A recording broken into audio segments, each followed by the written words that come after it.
buenos días. Hola, buenos días. Soy Irene. Bueno, desde hace un tiempo me llaman Carlota, desde que estoy en el cuadro de la familia de Carlos IV, realizado por Francisco de Goya. Eso nos ha inspirado a investigar sobre el siglo XVIII. El resto de mis compañeros son Icía, Lorenzo, José Manuel y yo, Carlota, pero me llamo Irene. Ahora le paso la palabra a mi compañero José Manuel, que os va a hablar un poco sobre las características generales. Hola, soy José Manuel, más conocido como Goya en el cuadro, y os voy a contar un poquito de las características generales. Para saber cómo estaba España en el siglo XVIII, necesitamos saber cómo era Europa. La Europa del siglo XVIII. El siglo XVIII se conoce como el siglo de la razón o el siglo de las luces, porque lo más importante es la razón, incluso que la religión. La Ilustración es la corriente principal del pensamiento europeo. En ello se cuentan unos 7 pilares, que son la razón, ciencia, naturaleza, progreso, virtud, felicidad, crítica y utilidad. Y ahora os voy a contar cómo estaba España en el siglo XVIII. A principios del siglo XVIII, España, a pesar de la decadencia que le pasó el siglo XVII, con sus dominios europeos y americanos, el siglo XVIII a España se le consideraba como la mayor potencia europea. Y ahora le cedo la palabra a mi compañera Icía, que va a contar política y sociedad. Hola, buenos días. Me llamo Icía y, como ha dicho mi compañero José Manuel, os voy a hablar de la política y la sociedad. Voy a empezar por la política. La política de este siglo empieza con la Guerra de Sucesión. 2 bandos se disputan el trono. En esta guerra se enfrentan Carlos de Austria y Felipe d'Anjou. Carlos de Austria, apoyado por Cortes de Aragón, Austria, Inglaterra, Portugal y Holanda. Y Felipe d'Anjou está apoyado por Castilla y Francia. Esa guerra termina en 1714 con la victoria de Felipe d'Anjou, que se convierte en Felipe V. ¿Qué pasa cuando gobierna Felipe V? Que empieza el absolutismo. ¿Qué hace Felipe V? Gobierna, cobra impuestos, dirige la política, manda el ejército, hace las leyes y son jueces supremos. ¿Qué hace también Felipe V? Reorganizó el sistema político, suprimió las leyes del Reino de Aragón, suprimió las instituciones de Aragón, unificó el sistema político y dividió España en provincias. ¿Quién le sucedió a Felipe V? Pues en 1746 le sucedió Fernando VI. Fue un rey culto e inteligente. Reorganizó el reino y sentó las bases para el gobierno de su hermanastro Carlos III al morir él sin descendencia. ¿Quién le sucedió a Fernando VI? Pues en 1755 le sucedió Carlos III. Modernizó el país, fomentó la agricultura, la ganadería y la industria. ¿Quién le sucedió a Carlos III? Pues en 1788 le sucedió Carlos IV. Fue un rey débil y sin carácter, y en su reinado se desarrolla la Revolución Francesa. Ya he terminado con la Guerra de Sucesión. Ahora os voy a hablar del despotismo ilustrado, que es otra parte de la política de este siglo. El despotismo ilustrado es un tipo de monarquía en el que los reyes van a justificar su poder en la razón. El rey sigue teniendo el poder absoluto. Es un déspota, un gobernante absoluto. Ahora os voy a hablar de la sociedad del siglo XVIII. Imaginaros una pirámide en vuestra cabeza. En la cúspide de esa pirámide está el rey. Están por encima de todo. Debajo de los reyes está la nobleza. Son personas que ayudaban al rey a cambio de tierras y no pagaban impuestos. Muy igualados a la nobleza está el clero. Tenían tierras y tampoco pagaban impuestos.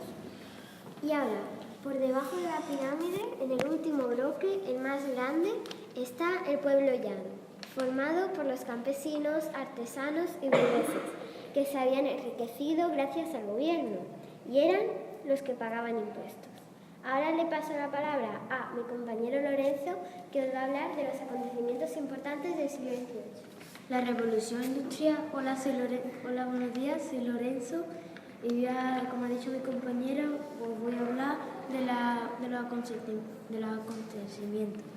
La revolución industrial fue una revolución que significa cambio y ruptura. Se vivió de dos niveles fundamentales. Uno a nivel social y otro tecnológico. A nivel social, al trabajar en fábricas, que son grandes espacios, se necesita mucha gente y aparece en la clase obrera, que se organizó a exigir sus derechos frente a los patronos, dueños o jefes. Ahora, la revolución tecnológica, ¿por qué las máquinas avanzan mucho? Eso se produjo más en menos tiempo. Y ahora la Revolución Francesa.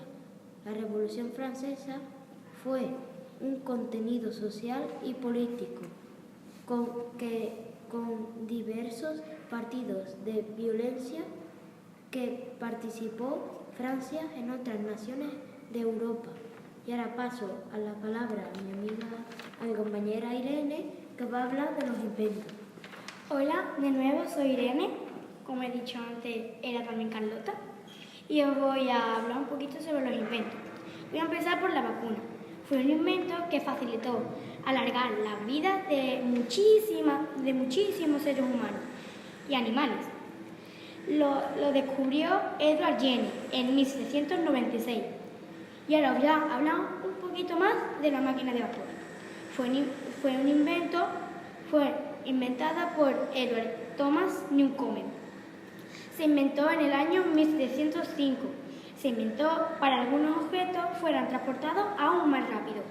Y ahora os voy a explicar un poquito sobre los personajes ilustres.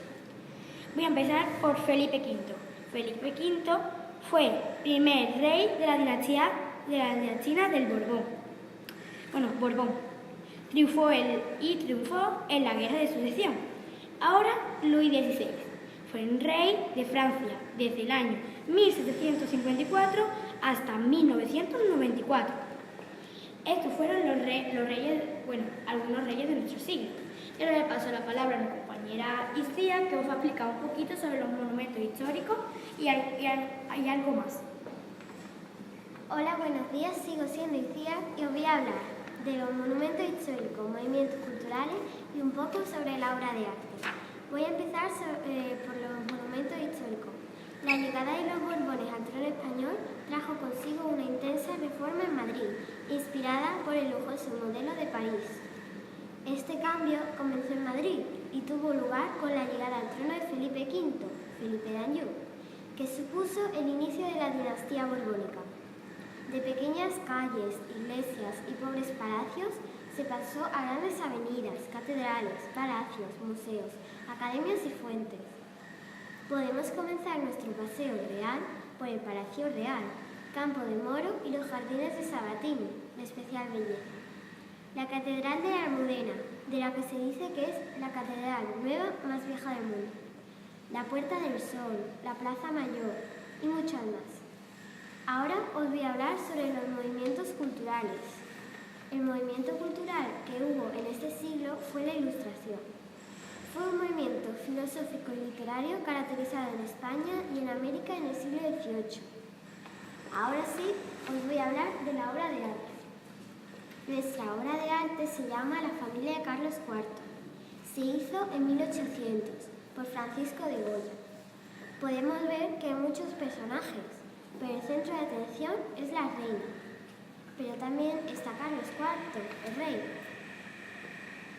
Pero como sabéis, era muy vago y estaba poco concentrado en los asuntos del gobierno. Entonces le pasó todo su poder a su esposa, María Luisa de Palma. De los personajes podemos ver el hermano de Carlos IV, la esposa del hermano de Carlos IV. Eso a la izquierda. A la derecha podemos ver a un príncipe. Y os preguntaréis por qué está esa mujer de espaldas. Pues a lo mejor sería la esposa de ese príncipe. O a lo mejor no habría pasado aún a ser de la realeza. Ahora sí, la reina, María Luisa de Parma, con toda su firmeza y fortaleza. Toda esa firmeza y fortaleza y esa fuerza la tendría que tener Carlos IV. Pero bueno, no voy a alargar más porque se haría eterno. Esa ha sido nuestra exposición y espero que os haya gustado.